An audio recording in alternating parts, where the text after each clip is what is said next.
Olá, no programa de hoje, repercussões políticas da crise climática.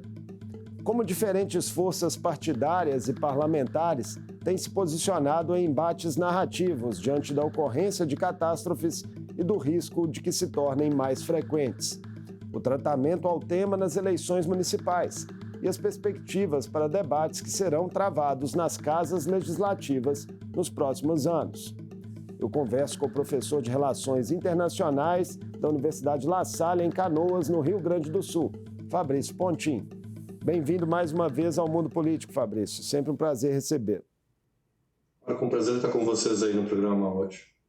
Fabrício, você e as pesquisadoras Rosana Pinheiro Machado e Tatiana Vargas Maia estão desenvolvendo um artigo para demonstrar como o extremismo encontrou brechas para surfar e crescer em meio às recentes tragédias climáticas. Quais devem ser as questões centrais abordadas por vocês que amparam essa percepção? Bom, o que a gente tem observado? A gente tem observado, Marco, a intensificação de uma tendência que a gente vê nas últimas eleições no Brasil, que é a tendência de abstenção e de frustração com a política convencional. Então, de forma geral, as áreas que foram afetadas pelas enchentes, a gente vê uma certa indiscriminação com relação à ação dos agentes públicos. Os agentes públicos são colocados numa mesma esfera de incompetência, se a gente quiser colocar nesses termos, de incapacidade de responder ao tipo de demanda, de reconstrução ou mesmo de prevenção desse tipo de evento. Acho que é importante ressaltar para quem nos ouve, por exemplo, especialmente aí em Minas Gerais, né, que esses eventos climáticos que aconteceram agora, em maio, em Canoas, no Vale do Taquari, no Vale do Caí, eles atingiram a região com uma intensidade maior esse ano. Mas muitas pessoas que perderam casa estão perdendo suas coisas, estão sendo afetadas por enchentes pela segunda, terceira vez. Então, para muitas dessas pessoas, não é a primeira vez que elas são afetadas e não é a primeira vez que elas estão escutando promessas com relação ao que vai ser feito em nível municipal, em nível estadual, em nível federal, com relação ao sofrimento delas, ao que elas estão passando. Então, é claro que a relativa falta de resposta no passado leva para um ceticismo generalizado com relação à política convencional. E a gente vê esse ceticismo se, digamos, estendendo em alguns outros tipos de atuação dessa população nesse momento, né? Então, uma coisa que deve chamar atenção, né, por exemplo, é o quanto políticos que estão tentando a reeleição, seja no Vale do Caí, no Vale do Taquari, foram reeleitos em muitas disputas. Aqui em Porto Alegre a gente tem isso agora com o Melo sendo claramente o favorito no segundo turno, né? Então a gente vê que muitos desses políticos conseguiram surfar na onda de ceticismo e de abstenção, muitas vezes, para conseguir se reeleger. Só que tem um porém. Os candidatos que se reelegeram aqui na região, eles se reelegem quando eles não disputam contra candidatos antissistema. Todos os candidatos que disputaram contra candidatos antissistema dentro das políticas municipais, das campanhas municipais, no Caí, no Taquari, aqui em Porto Alegre, né, em Canoas, eles perderam para candidatos antissistema. A gente viu isso em São Leopoldo, o prefeito, a candidata que era a candidata representante da situação perdeu para um candidato com um discurso bastante antissistema. E aqui em Canoas nós temos um candidato mais afinado com um discurso antissistema, por enquanto, na frente para o segundo turno. Tá? Então aqui a gente viu essa situação, que a situação perde para antissistema, mas vence contra algum candidato mais da política convencional. Só que ao redor de todas as campanhas, em todos os locais que a gente pesquisou, o grande vencedor parece ter sido a abstenção brancos e nulos, né? Então, em quase todos os cenários, se você soma a abstenção, votos brancos e votos nulos na campanha municipal, eles são os grandes vencedores. Isso em Porto Alegre, em Canoas, em São Leopoldo, em Novo Hamburgo, no Vale do Taquari, no Vale do Caí como um todo. A gente viu essa tendência, né, que é um pouco replicar uma sensação de frustração generalizada com a política convencional. Então, queria explorar um pouco mais alguns casos específicos. Porto Alegre, né, representa, de fato, um cenário bastante emblemático. As enchentes históricas levantaram ali muitos questionamentos sobre a ausência de políticas preventivas adequadas, né, naquele momento. Como que esse tema foi trabalhado pelas campanhas nessa sucessão municipal? Teve, de fato, protagonismo nas discussões? Absolutamente, absolutamente. Esse foi o grande tema da campanha. Só que aqui eu posso te relatar um pouco do que nós estamos vendo no campo, né, do que nós estamos vendo na nossa pesquisa, que é do ponto de vista do eleitor médio, do eleitor que nós consultamos, o que se percebe é que o eleitor identifica um jogo de empurra-empurra, na falta de um termo melhor, de transferência de responsabilidade. Então, o município transfere a responsabilidade para o Estado, que por sua vez transfere a responsabilidade para o governo federal, que por sua vez transfere a responsabilidade para o município. Então, há uma percepção por parte do eleitorado de um jogo de empurra-empurra, e o que o eleitorado daí conclui é que todos são igualmente responsáveis. E daí a disputa começa a ser para o eleitor que vai votar, né, sobre a resposta que parece ser mais rápida, ou a resposta que parece ser mais pragmática. E daí propostas de longo prazo são identificadas como propostas muito mirabolantes. Ainda que, claro, a gente precisa de propostas de longo prazo para enfrentar a crise climática.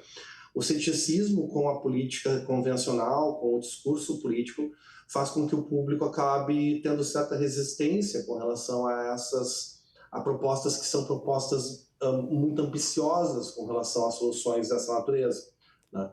Então, o embate foi muito nessa linha. O embate também se dividiu entre a oposição denunciando a situação da crise versus, aqui em Porto Alegre particularmente, em Canoas também, né, a oposição denunciando a crise, enquanto a oposição denunciando a crise e a situação tentando dizer, mas nós temos as melhores respostas para a crise.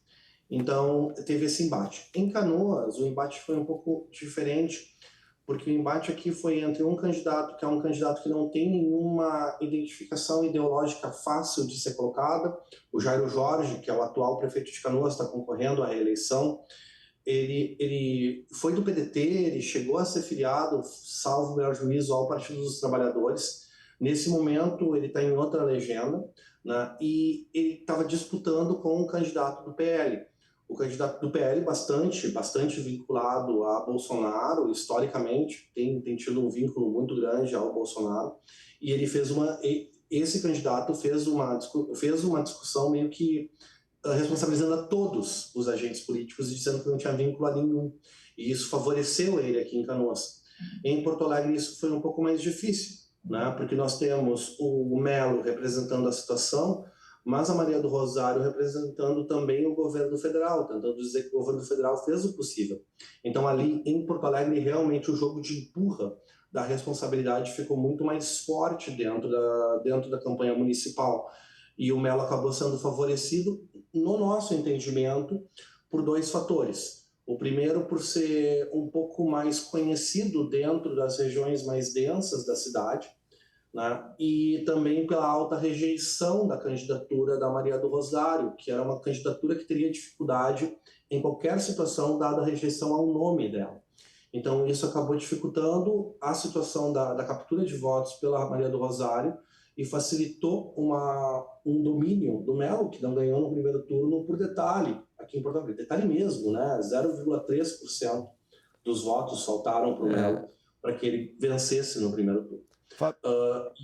Fabrício, então, para além da capital, né, olhando aí para o cenário como um todo do Estado, foi perceptível que houve uma certa dificuldade de apelo progressista assim, para o voto em candidatos que tratem do clima de forma mais central, com propostas mais robustas? A resposta fácil é para o executivo, sim. Para o legislativo, não tanto. Se a gente olha para o legislativo em Porto Alegre, se a gente olha para o legislativo, por exemplo, em Passo Fundo, em Santa Maria, essas duas cidades não foram tão afetadas pelas enchentes, mas em São Leopoldo a gente vai ver que as candidaturas que tinham um apelo ambiental ou um apelo de resposta à crise foram bem, né, para o legislativo, para a Câmara Municipal nessas cidades.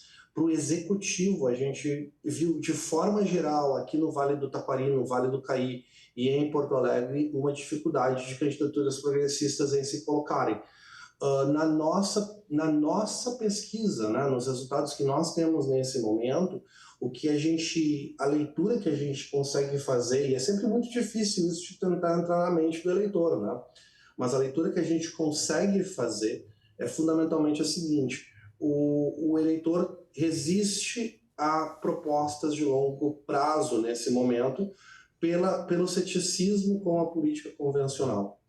E muitos dos candidatos que apareceram dentro de candidaturas mais progressistas são candidatos que estavam em Brasília ou que estavam na Câmara Estadual e não necessariamente na cidade.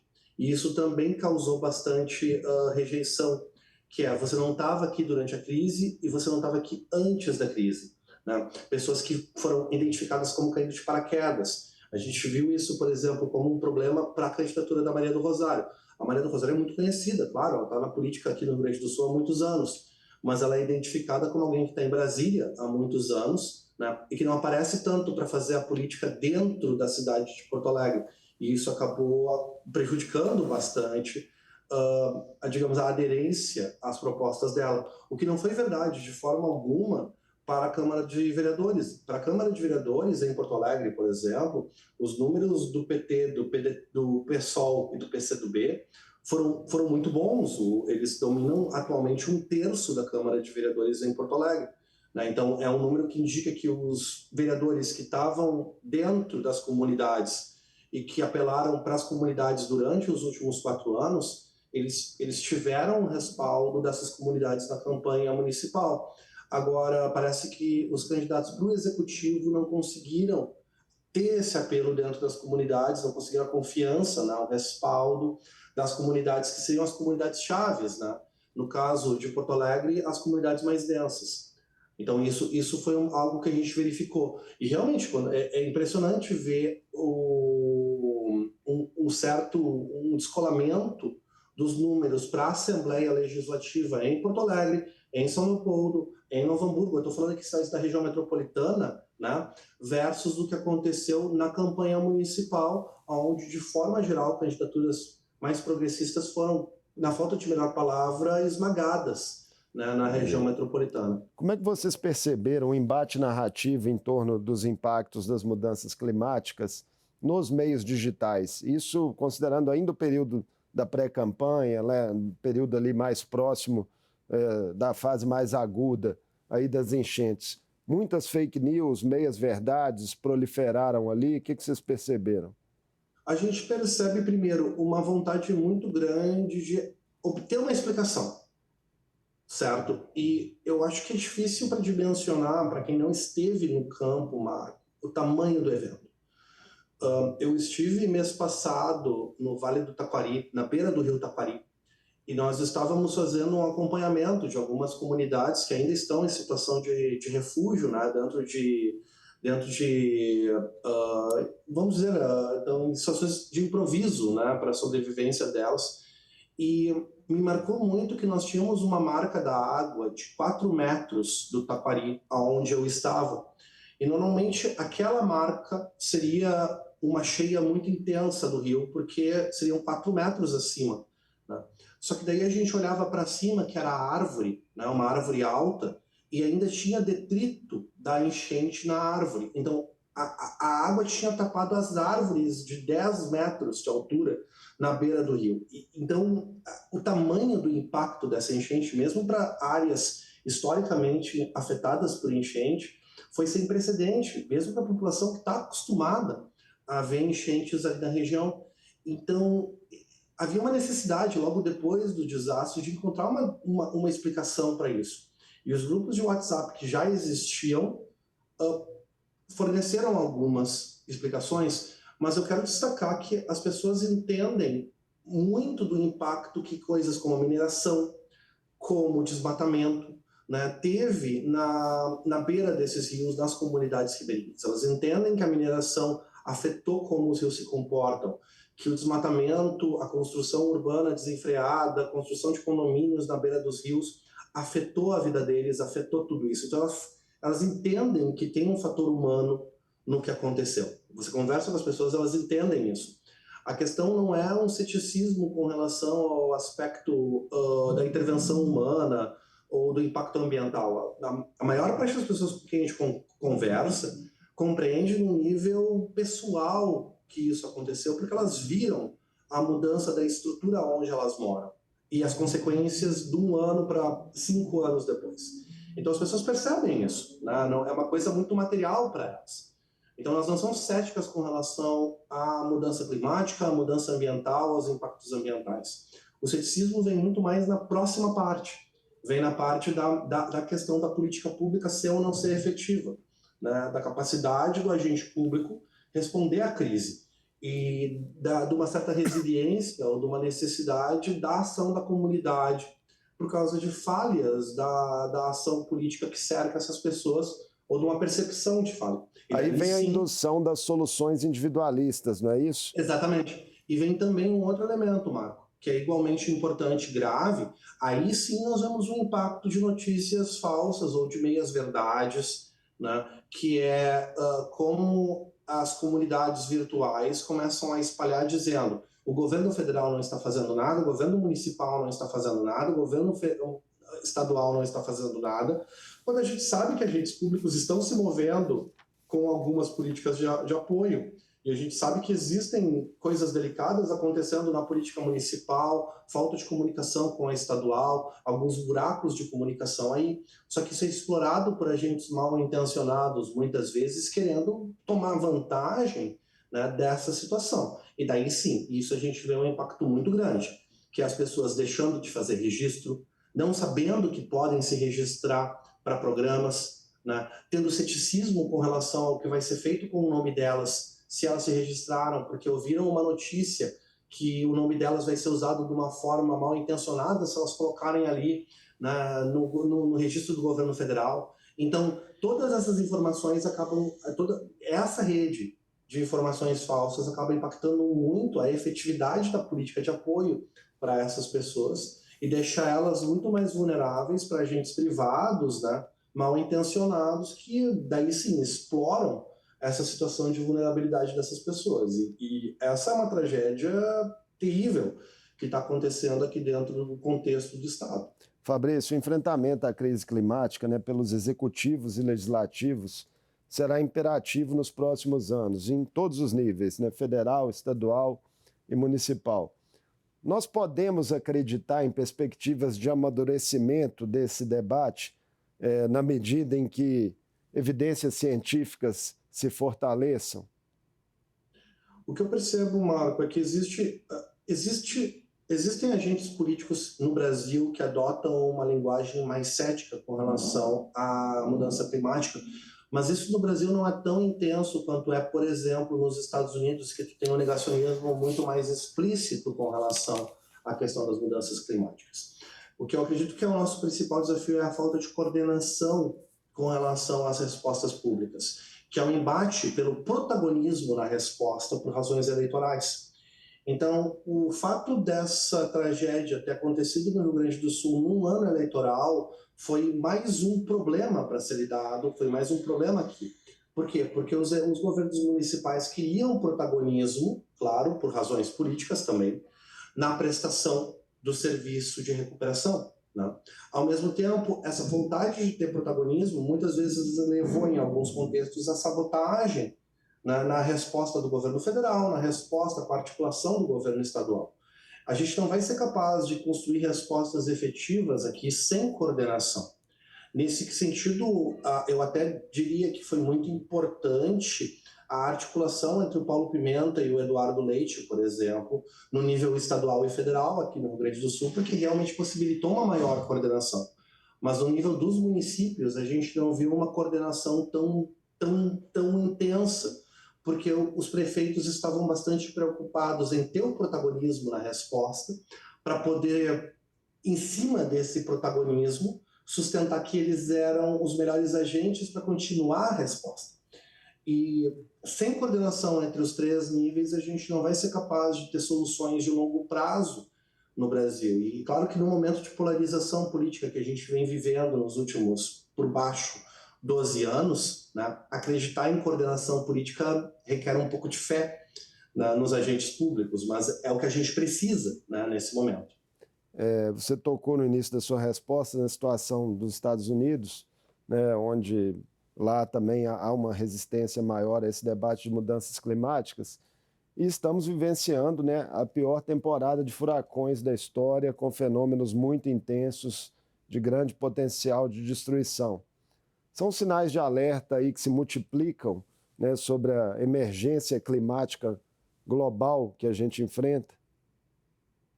Só, e a gente, uma questão que me parece central aqui, que cada vez mais nós vamos perceber, eu acredito, é uma disputa entre você denunciar a emergência climática e ser capaz de criar respostas à emergência climática. Porque a denúncia da emergência climática, no momento que nós estamos vivendo, ela acaba sendo o destaque do óbvio, né? As pessoas que vivem essas emergências sabem que as emergências climáticas existem e sabem que elas estão se replicando. Então, a gente vê a necessidade agora, sim, de construir respostas. E a disputa por essas respostas, me parece, vai ser um elemento central na política, não só agora, né, mas para o futuro, bom, para a nossa geração. Eu acho que nós não vamos deixar de viver num cenário político onde se discute o formato e a coordenação desse tipo de resposta. Isso vai passar desde a questão de combustíveis fósseis, desde a questão de como construir uma resposta aos combustíveis fósseis que não gere impacto ambiental ainda pior, né? Porque não adianta a gente tirar combustível fóssil e substituir combustível fóssil por exploração de lítio, que é igualmente terrível no sentido dos carros elétricos, né? A gente sabe o que a exploração de lítio faz com áreas de montanha, com a mineração de lítio é extremamente danosa ao meio ambiente. Então, a gente vai ter que começar a pensar em respostas que sejam respostas efetivas. Ao mesmo tempo que vamos ter que discutir um modelo de transição energética, um modelo de transição produtiva, que permita, pelo menos, que as pessoas tenham alguma segurança ou sobre a manutenção dos seus postos de trabalho ou de compensações a respeito dos seus postos de trabalho. Agora, são respostas, né, Fabrício, que muitas vezes vão ter que contrariar elites políticas e econômicas, né, interesses fortes. Exatamente. E não só os interesses das elites econômicas, mas das pessoas que trabalham para essas elites econômicas, que me parece ser aqui uma questão chave. Porque qual é o ponto aqui? A gente vê na campanha dos Estados Unidos, tanto a Kamala quanto o Donald Trump, eles não conseguem fazer um discurso com relação ao abandono de combustíveis fósseis de forma franca com relação ao tipo de problema que nós temos, por duas razões. A primeira é a dificuldade da transição tecnológica com relação aos custos tecnológicos da transição, mas a segunda e mais delicada é a transição dos custos de trabalho, que é o que nós vamos fazer com toda essa gente que trabalha no setor de combustíveis fósseis. E essa é uma rede, é um ecossistema extremamente complexo, grande e que emprega muita gente dentro dos Estados Unidos. E o mesmo pode ser dito com relação ao Brasil, mas no setor de agricultura extensiva, né? Porque o setor de agricultura extensiva é extremamente importante no Brasil e existem interesses comerciais, né, interesses industriais muito fortes dentro do setor de agricultura extensiva. Mas também existe uma rede de pessoas que dependem dessas estruturas de trabalho. Então, se a gente vai falar de uma transição para um modelo de agricultura mais sustentável, a outra pergunta tem que ser, tá bom, vamos falar disso, mas o que nós vamos fazer a respeito não só desses empregos, mas dessas comunidades que estão ao redor desses empregos? Não é só uma questão de compensar um emprego, é uma questão de compensar as comunidades que se constroem ao redor de todos esses nexos, né, industriais, esses nexos comerciais. Se você me permite, aqui no Rio Grande do Sul nós vimos isso no setor calçadista, que o setor calçadista diminui muito de tamanho aqui no Vale do Rio dos Sinos e existem compensações no nível do trabalho. As pessoas conseguem até encontrar postos de trabalho equivalentes, mas elas não encontram os postos comunitários. E isso causou uma série de crises sociais aqui muito intensas. A gente vai ver a mesma coisa no contexto norte-americano, no setor energético, em estados como a Virgínia do Oeste, né, West Virginia, em Pensilvânia, no Ohio, em Indiana, no que a gente chama do cinturão da poeira, né, que é o grande cinturão industrial da exploração de aço nos Estados Unidos. Fabrício. E a transição ambiental desses postos de trabalho tem um custo muito grande e muito complexo, né, e é um desafio enorme para os próximos 10, 15, 20 anos, e muita gente vai dizer, tem que ser um desafio enorme para os próximos 5 anos.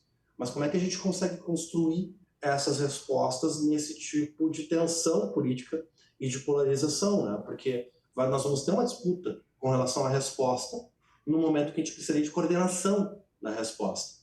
E isso é extremamente, digamos assim, preocupante com relação à política dos próximos anos. Para fechar nossa conversa, rapidamente, que o nosso tempo está acabando, o Brasil cedia no ano que vem a Conferência de Mudanças Climáticas da ONU, COP30, em Belém.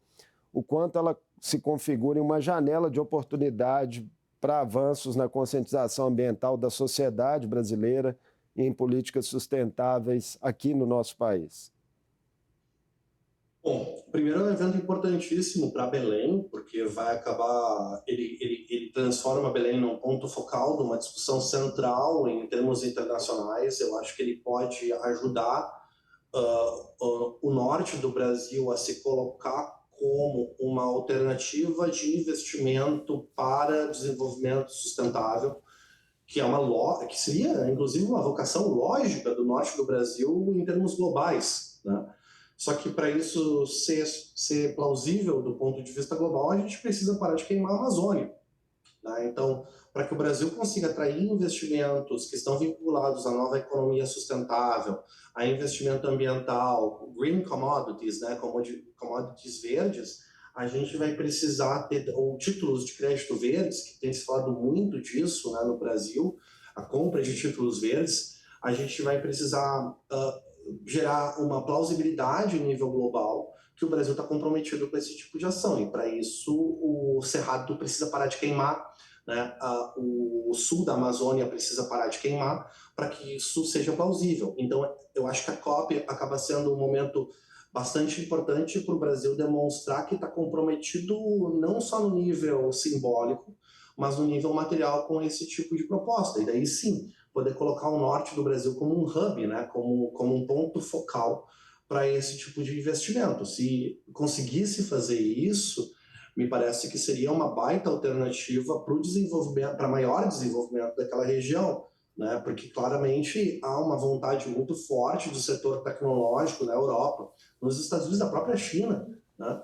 De investir nesse tipo de oportunidade. Então, seria uma boa janela para o Brasil nesse sentido.